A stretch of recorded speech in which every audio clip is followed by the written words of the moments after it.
The Mine. Written by Rachel McLean and Joel Hames. Narrated by Jan Cramer. Chapter 1. Paula glanced up. Clouds were gathering overhead, and even though there was no one else about, she was starting to regret letting herself get talked into this. "Come on," called Ryan. He was standing up ahead, on one of those big concrete slabs, holding one corner of a banner and grinning. There were dozens of those slabs, a couple of meters wide and as much as 4 meters long, embedded in the ground. She'd asked about them when they'd arrived, asked what was under them. Chemicals, apparently. This place had been a chemical works before it had been bought by the mining company.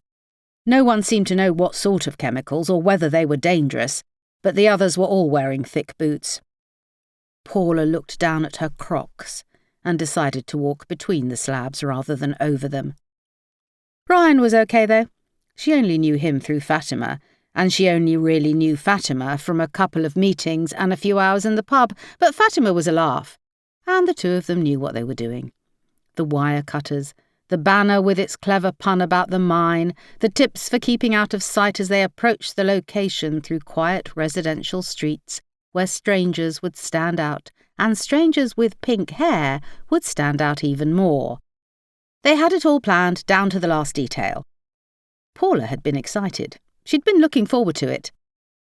But now they were in the flat depression that made up the site, with the concrete slabs and the low deserted buildings all around. She didn't like the way the windows stared at her. She didn't like how close they were to the residential streets surrounding the site. She didn't like the half-dead ground, the dry grass and weeds clinging to life in the gaps between the slabs. And she didn't like the look of those clouds. "Get it over with," she told herself. There were 6 of those slabs between her and Ryan and the others. Fatima, Ashlyn and Dell were striding over them without a care in the world. Paula veered left to pick her way between the slabs towards Ryan. She glanced up again. A patch of blue. Were the clouds starting to break up? "Not that way," Ryan shouted. He was looking at her, gesturing at her to come back and across the slabs. Not likely. The others had already reached him. Dell and Fatima were laying the banner out, adjusting its position. Ashlyn was fiddling with her camera, checking the light and the angles. Beyond them, Paula spotted a flash of white and yellow, a clutch of daisies growing in the unlikeliest of spots. Ryan was still looking at her. The grin had gone. She swallowed and broke into a gentle trot. She was still looking at Ryan when the ground seemed to give way under her left foot. The ditch. She'd run straight into it, not looking where she was going, and now she tripped and was lying in it, her leg already pulsing with pain. She winced and pulled herself onto all fours. Ryan hadn't seen. He'd already turned to issue instructions about the banner. She hoped the others hadn't been watching. The ditch was deeper than she'd expected.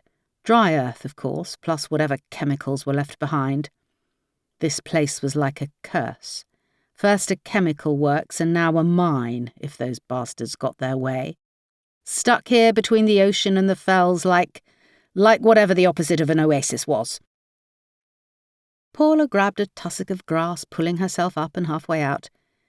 She reached further and felt something else. It wasn't grass. Some sort of material, she thought. Cloth.